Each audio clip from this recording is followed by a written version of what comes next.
Hello, I'm Michael E.Gerber speaking to you from Carlsbad, California, the land that God created just for you and just for me.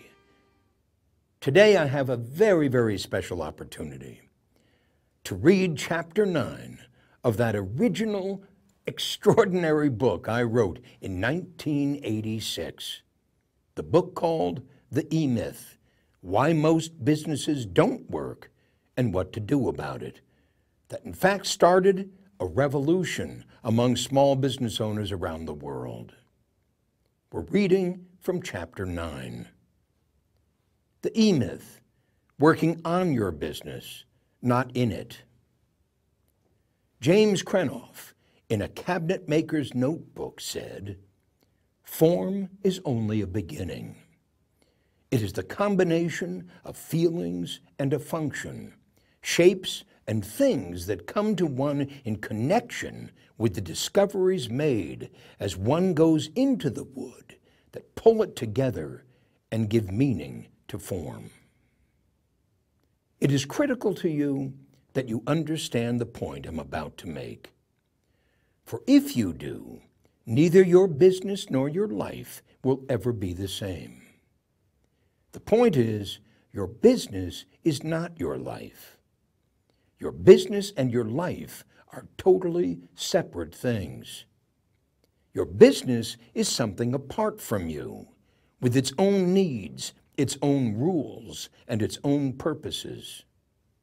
An organism, you might say, that will live or die according to how well it performs its sole function, to find and keep customers.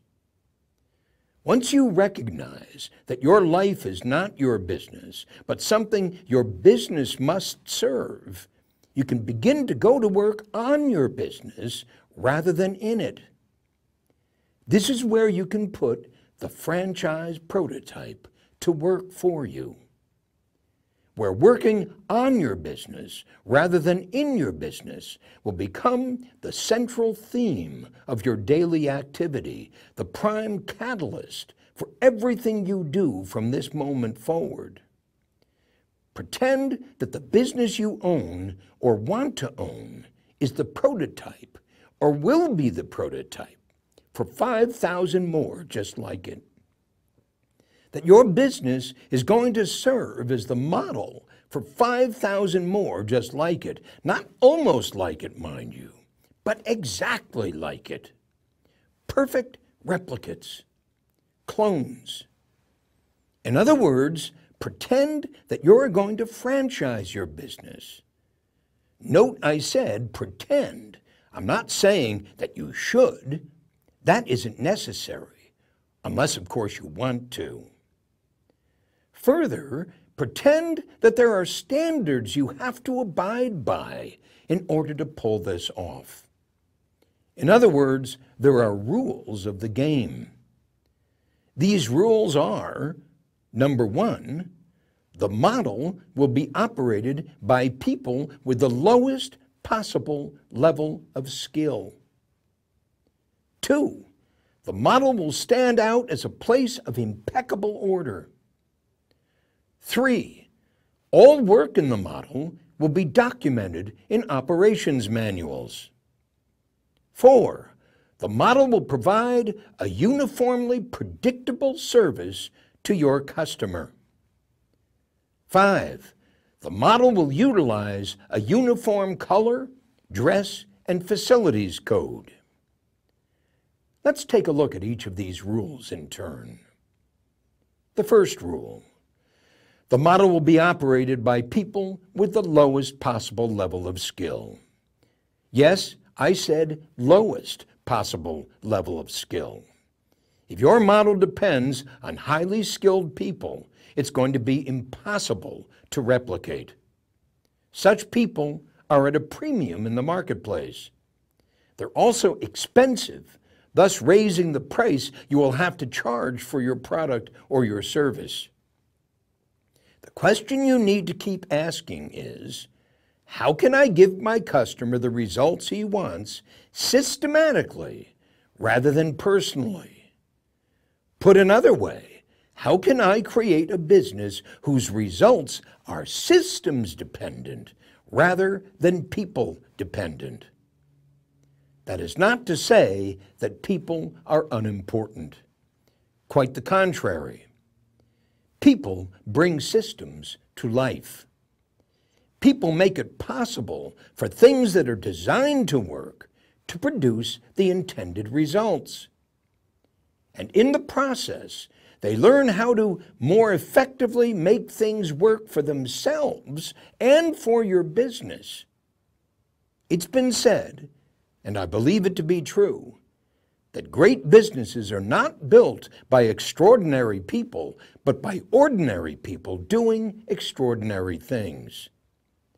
But for ordinary people to do extraordinary things, a system, a way of doing things, is needed to compensate for the disparity between the skills your people have and the skills needed to produce the result. In this context, the system becomes a tool your people use to increase their productivity to get the job done. It's your job to develop that tool and to teach your people how to use it. It's their job to use the tool you've developed and to recommend improvements based on their experience with it. There's another reason for this rule. You might call it the rule of ordinary people, that states that the blessing of ordinary people is that they make your job more difficult. The typical owner of a small business prefers highly skilled people because he believes they make his job easier. He can then simply leave the work to them. That is management by abdication rather than by delegation. The inevitable result is a business that depends totally on the whims and moods of its people. If they're in the mood, the job gets done. If they're not, it doesn't. How do I keep them in the mood? It is literally impossible to produce a consistent result in a business that is created around the need for extraordinary people. On the other hand, if you intentionally build your business on the skills of ordinary people, you'll be forced to ask the difficult questions about how to produce a result without the extraordinary ones. You'll be forced to find a system that leverages your ordinary people to the point where they can produce extraordinary results. To find innovative system solutions to the people problems that have plagued business owners since the beginning of time. To build a business that works. You'll be forced to do the work of business development not as a replacement for people development, but as its necessary correlate. The second rule. The model will stand out as a place of impeccable order. At the core of rule number 2 is the irrepressible fact that in a world of chaos, most people crave order. And it doesn't take a genius to see that the world today is in a state of massive chaos. Wars, famine, violence, inflation, recession, a shifting of traditional forms of social interaction, the threat of nuclear holocaust, all are communicated instantly and continuously to the fixated consumer. As Alvin Toffler wrote in his revolutionary book, The Third Wave, most people surveying the world around them today see only chaos. They suffer a sense of personal powerlessness and pointlessness. He goes on to say that individuals need life structure. A life lacking in comprehensive structure is an aimless wreck. The absence of structure breeds breakdown. Structure provides the relatively fixed points of reference we need. It is these relatively fixed points of reference that Toffler refers to, that an orderly business provides its customer and its employees in an otherwise disorderly world. A business that looks orderly says to your customer that your people know what they're doing. A business that looks orderly says to your people that you know what you're doing. A business that looks orderly says to your customer that he can trust in the result delivered and assures your people that they can trust in their future with you. A business that looks orderly says that the structure is in place.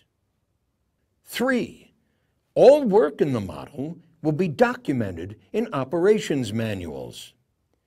Documentation says, this is how we do it here. Without it, all routinized work turns into exceptions.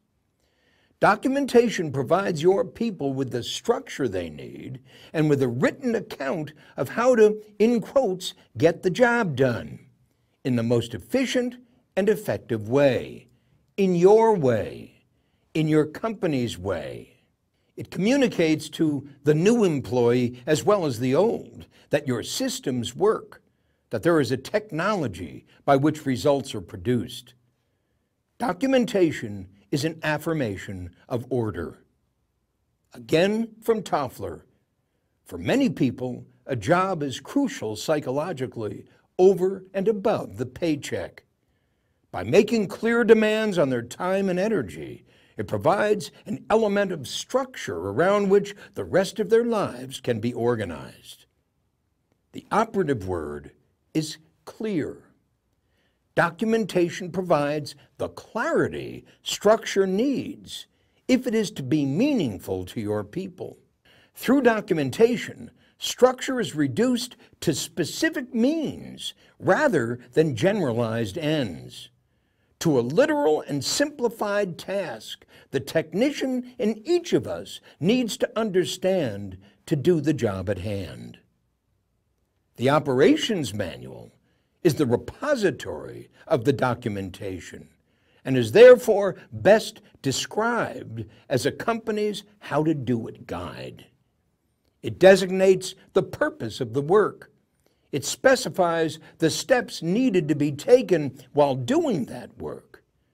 And it summarizes the standards associated with both the process and the result. Your prototype would not be a model without one. 4. The model will provide a uniformly predictable service to your customer. While the business must look orderly, it is not sufficient. The business must also act orderly. It must do things in a predictable, uniform way. An experience I had not too long ago illustrates the point. I went to a barber who, in our first meeting, gave me one of the best haircuts I had ever had. He was a master with the scissors and used them exclusively, never resorting to electric shears as so many others do. Before cutting my hair, he insisted on washing it, explaining that the washing made cutting easier. During the haircut, one of his assistants kept my cup of coffee fresh. In all, the experience was delightful, so I made an appointment to return. When I returned, however, everything had changed. Instead of using the scissors exclusively, he used the shears about 50% of the time. He not only didn't wash my hair, but never even mentioned it. The assistant did bring me a cup of coffee, but only once, never to return. Nonetheless, the haircut was again excellent. Several weeks later, I returned for a third appointment. This time, the barber did wash my hair, but after cutting it, preliminary to a final trim. This time, he again used the scissors exclusively, but unlike the first two times, no coffee was served, although he did ask if I'd like a glass of wine. At first, I thought it might be the assistant's day off, but she soon appeared busily working with the inventory near the front of the shop. As I left, something in me decided not to go back. It certainly wasn't the haircut. He did an excellent job. It wasn't the barber. He was pleasant. He was affable. He seemed to know his business. It was something more essential than that. There was absolutely no consistency to the experience. The expectations created at the first meeting were violated at each subsequent visit. I wasn't sure what to expect, and something in me wanted to be sure. I wanted an experience I could repeat by making the choice to return. The unpredictability said nothing about the barber, other than he was constantly and arbitrarily changing my experience for me. He was in control of my experience, not I. And he demonstrated little sensitivity to the impact of his behavior on me. He was running the business for him, not for me. And by doing so, he was depriving me of the experience of making a decision to patronize his business for my own reasons, whatever they might have been. It didn't matter what I wanted. It didn't matter that I enjoyed the sound of the scissors and somehow equated them with a professional haircut. It didn't matter that I enjoyed being waited on by his assistant. It didn't matter that I enjoyed the experience of having my hair washed before he set to work, and that I actually believed it would improve the quality of the haircut. I would have been embarrassed to ask for these things, let alone to give my reasons for wanting them. They were all so totally emotional, so illogical. How could I have explained them or justified them without appearing to be a boob? What the barber did was to give me a delightful experience and then take it away. It reminded me of my first psychology course in college. I recall the professor talking about the burnt child syndrome. This is when a child is alternately punished and rewarded for the same kind of behavior. This form of behavior in a parent can be disastrous to the child, because he never knows what to expect or how to act. It can also be disastrous to the customer. The burnt child, of course, has no choice but to stay with the parent. But the burnt customer can go someplace else, and you can bet he will. What you do in your model is not nearly as important as doing what you do the same way each and every time. 5. The model will utilize a uniform color, dress, and facilities code. Marketing studies tell us that all consumers are moved to act by the colors and shapes they find in the marketplace. Different consumer groups simply respond differently to specific colors and shapes. Believe it or not, the colors and shapes of your model can make or break your business. Louis Cheskin, founder of the Color Research Institute in California, wrote about the power of colors and shapes in his book, Why People Buy. Little things that are meaningless from a practical point of view may have great emotional meaning through their symbolism. Images and colors are often great motivating forces. Some time ago, we conducted a study of women shopping in an apparel shop. A young woman wanted to buy a blouse that was available in several colors. She held the blue blouse up to her face and looked into the mirror. She was a blonde, and she knew she looked good in blue. She fingered the red one longingly. She loved the color, she thought, but she said it was too strong and loud. The salesgirl reminded her that yellow was the fashionable color. She could not make up her mind between the color that she looked best in, the color she liked best, and the color in current fashion, so she settled on a gray blouse. It was reported to me a couple of weeks later that she didn't like the gray blouse. It was dead, she said. She wore it only twice. Some of the other purchasers of blouses permitted one of the inner drives to win. Some bought blouses because the color flattered them. Others chose the color that was in fashion, and some took the color they liked. Each chose a color that satisfied the strongest urge or fulfilled the greatest wish. Just think, all this deep psychology in the mere process of buying a blouse. Your business is the same as the blouse in Cheskin's story. There are colors that work and colors that don't. The colors you show your consumer must be scientifically determined and then used throughout your model, on the walls, the floors, the ceiling, the vehicles, the invoices, your people's clothes, the displays, the signage. The model must be thought of as a package for your one and only product, your business. Just as with colors, there are shapes that work and shapes that don't. On your business card, your signage, your logo, your merchandise displays. In one test, Cheskin showed that a triangle produced far fewer sales than a circle, and a crest outproduced both by a significant margin. Imagine sales increased or lost by the choice of a seemingly meaningless shape.